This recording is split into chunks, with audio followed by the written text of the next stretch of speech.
Hi everyone, Sandra here at Homesteading Ways, and today we're going to be dehydrating cabbage and celery.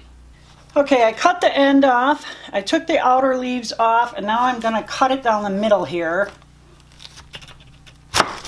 Yowzers, I think I need to sharpen this knife. But see the core here? We're going to cut that out first. I had a good amount of cabbage. I already made soup, and I still have some fresh.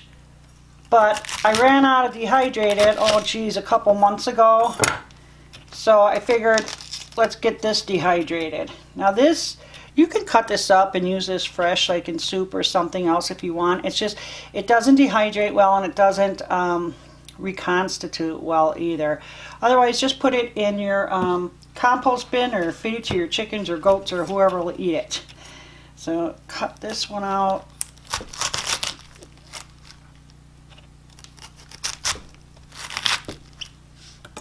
Just makes it easier when you're slicing it. Just get that chunk out of there. There we go. So then you're just going to chop this up. I don't like the way this leaf here looks. Now how much you slice it or how thin, how much you chop it, everything, you know, is up to you and what you plan on using it for. This is going to be mostly in soups for me. So I'm going to do it fairly small, and I want my little layers as thin as I can get them because I am off grid. I don't want to run my dehydrator too long. I know some people will let this go overnight, you know, because maybe they're doing it at night and it's just easier for them, but that's really not an option for me. So I need this done as quickly as I can. I'm hoping for 6 hours, but looking at probably 8. So I'm going to cut it up as small as I can, and then we'll get it on the trays.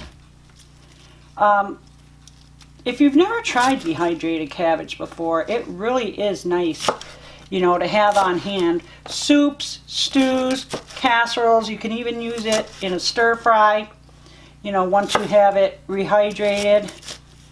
But I have to say I do use it a lot in soups, especially in the winter. Okay, I got it all sliced and chopped up, so I've been putting it here on my dehydrator trays, and I'm trying to spread it out as much as possible. Now, however fast or long it takes for yours to dehydrate depends on, yeah, how thick it is, but also how warm it is in your house, and more importantly, how high the humidity is. The less humidity, the quicker it will dry. And normally it's not a problem for cabbage to be, you know, doubled up like this, overlapping. Unless, like me, you're trying to get it done as quickly as you can. So you want to spread it out as much as you can. And taking these pieces apart helps. But it's just good to take them apart anyways because you want pretty much all of it to dry at the same rate. So that's, you know, what you're looking at doing. You don't want to have a whole bunch or half of it dried and half of it not. You know, it's just kind of a pain in the butt because then you're taking stuff in and out and whatever. But I'm trying to spread this out pretty well. I might end up putting some of it on another tray. We're just going to see how it goes. But so far this isn't bad. This is a pretty full tray, but there's a lot of little pieces in there. Nothing I can do about that. But that looks pretty good overall. So I'm going to get that into the dehydrator, and then we're going to do the celery. Okay, I chopped all my celery ahead of time, and I did it pretty thin, and I did include some of the leaves because those are really good, and they have some good stuff in there, and I think it really adds to your dish, whatever it is you're going to be making with your celery. And you know, celery just goes into so many different dishes. It's not just, you know, for soup or stew.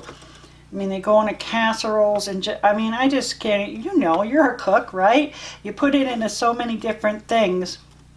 And you know what's funny about celery is when I first started dehydrating and my very first batch of celery, I had got it going in the dehydrator, and then I had to go outside, do yard work or something like that.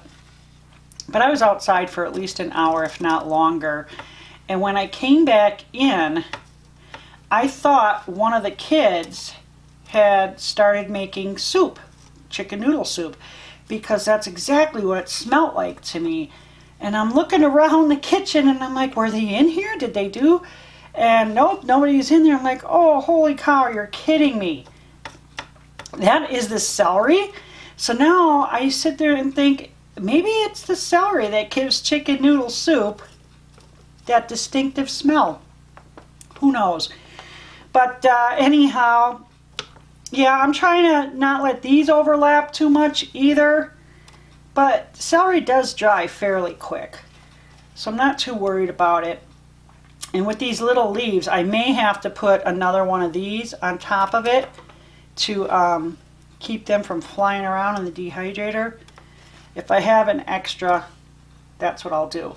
Okay, I got it all set up. Most of these trays are cabbage, but the bottom two here are the celery.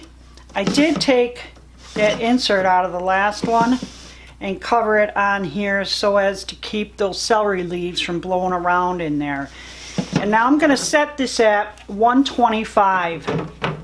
And depending on the type of dehydrator you have, don't forget to rotate your trays.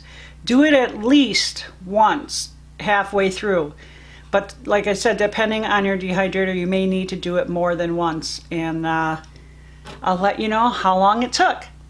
Alrighty, there it is, all dried and jarred up. I have something else going in the dehydrator right now. But overall, it took about 5 hours. That's it. I think the last hour I did turn it up to about 135. Although they were pretty dry. The celery, I think, was really dry by then. But just a few pieces of the cabbage needed a little bit longer, and so I needed to get the generator turned off, so I turned it up a little bit and it turned out great. So there you have it. You don't need to run it overnight. Chop it up, into smaller, thinner pieces, and you can get it done quicker and without using all that extra energy. Thanks for watching, you guys. Thumbs up if you liked the video. I'd really appreciate it. And subscribe if you're not a subscriber already.